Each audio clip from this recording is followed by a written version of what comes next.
नमस्कार, वंदे मातरम। मैं हूं श्यामगिरी। आप देख रहे हैं हमारा चैनल मुद्दा भारत का। फ्रेंड्स, आज मैं हूं कलवा में, यानी थाने सटा हुआ कलवा इलाका है। यहाँ पर प्रभाग क्रमांक वार्ड क्रमांक 23 के नगर सेवक हैं मिलिंद पाटिल जी, जो शिवसेना से हैं। यहाँ पर शिकायत ऐसी है कि यहाँ पर कलवा खाड़ी के पास जिस तरह से मैंग्रोव को काट कर झोपड़े बनाए जा रहे हैं, भरनी की जा रही है। सैकड़ों नहीं तो हजारों नहीं, अब लाखों की तरफ झोपड़े पहुँच रहे हैं, लेकिन काफ़ी शिकायत के बाद भी इन झोपड़ों का काम रुक नहीं रहा है। जिम्मेदारी आती है जनप्रतिनिधि की, लोक प्रतिनिधि की, लेकिन सवाल ये उठता है कि आखिर में इसके पीछे जिम्मेदार कौन है? क्यों खाड़ियों को पाट कर झोपड़े बनाए जा रहे हैं? आखिर में खाड़ियों को पाटने से यहाँ पर जो पर्यावरण का नुकसान हो रहा है उसको कैसे भरपाई होगी? क्यों महानगर पालिका शांत है? क्यों कलेक्टर अधिकारी शांत है? क्यों शासन प्रशासन शांत है? इस तरफ ध्यान नहीं दिया जा रहा है। और यहाँ पर जिस तरह से झोपड़ों की संख्या बढ़ रही है, जिस तरह से मैंग्रोव तो काटे जा रहे हैं, आने वाला समय जो है काफ़ी खतरनाक हो सकता है। इसी पर हम चर्चा करने के लिए हमारे साथ में हैं मिलिंद पाटिल जी, जो नगर सेवक है। हम उनसे जानने की कोशिश करेंगे कि जो झोपड़े बन रहे हैं, जो मैंग्रोव काटे जा रहे हैं, जो खाड़ियों को बुझाया जा रहा है, इसके पीछे कौन कौन लोग हैं और इनका जब शिकायत करते हैं तो इसको सुनी क्यों नहीं जाती है, क्यों इनके ऊपर एक्शन नहीं होता है। पाटिल जी, आपका स्वागत है हमारे चैनल में। सर, देखा जाए तो जिस तरह से झोपड़े बन रहे हैं उसका कोई रूल रेगुलेशन नहीं है। रूल रेगुलेशन तो होगा भी नहीं, क्योंकि मैंग्रोव को काटना ही सबसे बड़ा अपराध है। वन विभाग कहती है कि मैंग्रोव काटना है, इसके ऊपर 302 दाखिल होना चाहिए, उनके ऊपर कठोर कार्रवाई होनी चाहिए। लेकिन वन विभाग भी इसमें शामिल ऐसा दिखते समझ में आ रहा है। वहाँ पर चौकियाँ बनी हुई है, कोई उससे कंट्रोलिंग नहीं है, और रोज़ नए नए झोपड़े बन रहे हैं। पहले सैकड़ों में थे, हज़ारों में थे, अब लाखों की तरफ बढ़ रहे हैं। किसको मान रहे हैं आप जिम्मेदार? ऐसा है कि आपको शायद पता नहीं रहेगा कि जब आदित्य ठाकरे मिनिस्टर थे जी, तो उन्होंने ये एरिया डिक्लेयर किया था कि डेंस मैंग्रोव वाला एरिया है, वो प्रोटेक्टेड एरिया फॉरेस्ट के अंडर लिया था। तब से वहाँ फॉरेस्ट डिपार्टमेंट की चौकी लगी हुई है, उनके बीट मार्शल भी वहाँ पे है। लेकिन अभी इस चीज को करीब 10 साल हुए। 10 साल पहले का अगर आप जीपीएस निकालेंगे और अभी का जीपीएस मैप निकालेंगे तो आपका पता चलेगा कि मैंग्रोव गए किधर, जो झोपड़े कौन सी लिमिट तक सीमित थे वो अभी किधर तक गए। जहां मैंग्रोव दिखते थे वहां झोपड़े दिख रहे हैं। मतलब इससे तकलीफ क्या है, बेचारा बनाने वाले ये झोपड़पट्टी ज्यादा बना के जाते हैं, मेहनत से कमाया हुआ लोग पैसे उधर डालते हैं, बेचारा टूटने के बाद वो मर जाता है। इसलिए हमारी कोशिश रहती कि बनाने टाइम ही इसको तोड़ डालो, बिल्कुल, ताकि वो एक आधा घर, क्योंकि एक बार एक गरीब अंदर में घुसा तो सबको ह्यूमैनिटी के एंगल से देखा जाता है, लेकिन इसकी भी एक अभी लिमिट होनी चाहिए। क्योंकि आपको मालूम है कि सम्माननीय शिंदे साहब ने, खास करके इनका एक श्रीकांत शिंदे साहब का एक कॉन्स्टिट्यूएंसी है जी, तो क्लस्टर या एसआरए जैसी योजना वो प्रभाव से आज ला रहे कि उसमें अगर क्लस्टर में ये होता है तो 2020 तक के सब झोपड़े रेगुलर होने वाले हैं। इसलिए हम लोग ज्यादा प्रयास कर रहे हैं कि भाई अभी मत बना, हो गया, क्योंकि वो अगर सीआरजेड एरिया है तो उधर आरजी छोड़ के क्लस्टर जैसी योजना में इनका पुनर्वसन ये साइड में होके उधर अच्छे गार्डन्स बनेंगे, चौपाटियां बनेंगी, कलवा को एक सुंदर एरिया मिल जाएगा। बिल्कुल, क्योंकि देखेंगे कलवा का, आप देखेंगे टोपोग्राफी तो इधर घूमने के लिए एक आध दो गार्डन छोड़ के है नहीं, ये नई चीज बनेगी। और दूसरी बात ऐसी है, ये झोपड़ों के वजह से देखिए ना, उनको कुछ सीवरेज टैंक्स है, कुछ नहीं है, इनका सब जो कुछ आता है वो डायरेक्ट खाड़ी में चला जाता है। कब ये पोल्यूशन रुकेगा? और उसका इफेक्ट ऐसा आता है कि हमारा जो कलवा गाँव का अंदर का एरिया है, इसका सीवर या रेन, और बारिश के टाइम में इनका जो रेन वाटर है वो जाने की जगह ही नहीं बची है, सब नाले बंद कर दिए गए।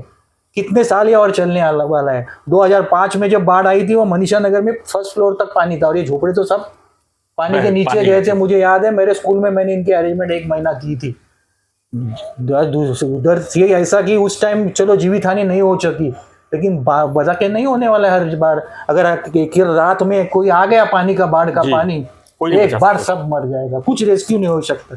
इसलिए भी ये देखना चाहिए और ये बंद होना चाहिए। सर, आप लगातार 4 बार नगर सेवक यहाँ पर रहे हैं, आप बहुत बारीकी से देख रहे होंगे कि कौन इसमें इन्वॉल्व है, किस तरह के इन्वॉल्व है। क्या लगता है कौन लोग है ये जो भू माफिया है, ये झोपड़पट्टी माफिया, कौन लोग है ये सब? कैसा है ना, पार्टी के लोग माने जाते हैं सब।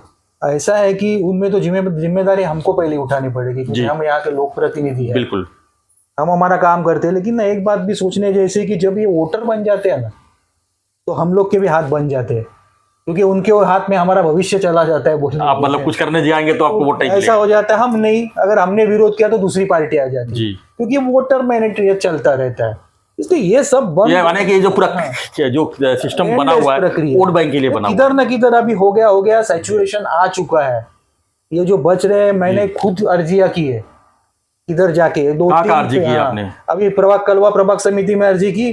जी। तो उनका कहना है कि नहीं वो फॉरेस्ट में जाता है। जी हमने फॉरेस्ट को लेटर लिखा है जी कि फॉरेस्ट वाले आ जाए, हम लोग उधर प्रोटेक्शन देंगे। वह एक्चुअली ऐसा कुछ कायदा है मुझे नहीं लगता है, क्योंकि एक जीआर था मेरे इसमें नॉलेज में है कि अगर उधर कोई अनधिकृत बांधकाम होता है तो उसकी जवाबदारी उधर का सीनियर पीए है, उधर का लोक प्रतिनिधि, वहाँ का प्रभाग अधिकारी, इनके ऊपर भी कलेक्टर के भी तो अंडर पे आता है। कलेक्टर की भी अंदर आता है। अभी मैंने मोड़वे साहब करके, झेने मैडम करके जो यहाँ के देखते हैं जो फॉरेस्ट डिपार्टमेंट से, उनको भी पत्र व्यवहार किया है। तो उन्होंने, मैंने फोन किया तो वो बोलते कि नहीं हमने तहसीलदार को बोला है।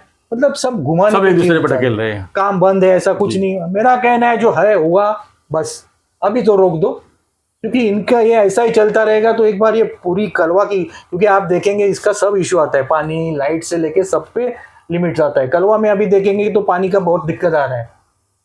पानी का पूछने जाएंगे तो बोलते हैं कि कलवा की लोक संख्या इतनी है, एक को 150 mld पानी लगता है, 135 लीटर, तो आपको इतना ही पानी का कोटा मिलेगा। लेकिन इनकी जो बहुत लोगों की जो नोंदनी नहीं हुई है, जो टैक्स पेयर कई कई जगह नहीं है, उनको भी तो पानी जाता है। तो ये पानी की दिक्कत, इनकी संख्या कितनी होगी आपको क्या लगता है? कितने वोटर्स हैं वहाँ? लाखों में। मतलब कलवा ईस्ट में आप जाएंगे तो पूरा मतदार संघ है। कलवा में ईस्ट में 1 लाख वोटर्स है, कलवा वेस्ट में 1 लाख वोटर है। तो आप पता कीजिए। यहाँ के विधायक हैं जितेंद्र रावत जी, वो नहीं कुछ करते?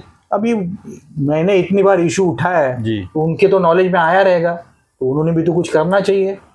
ये नैतिक जवाबदारी तो उनकी भी है। करने जाएंगे तो उनको भी वोट नहीं मिलेगा। तो वही है। लेकिन ये सब खत्म हो जाने हुआ ठीक है, ह्यूमैनिटी ग्राउंड पे खत्म कर डालो, 2020 तक रेगुलर हो लेकिन ये नया बनता रहेगा तो एक दिन वो साकेत और ये हमारा कलवा ज्वाइंट होके वो खाड़ी बंद हो जाएगी। और नेचुरल मैंग्रोव तो समझो अभी गिने चुने बचे हैं, वो भी खत्म हो जाएगी।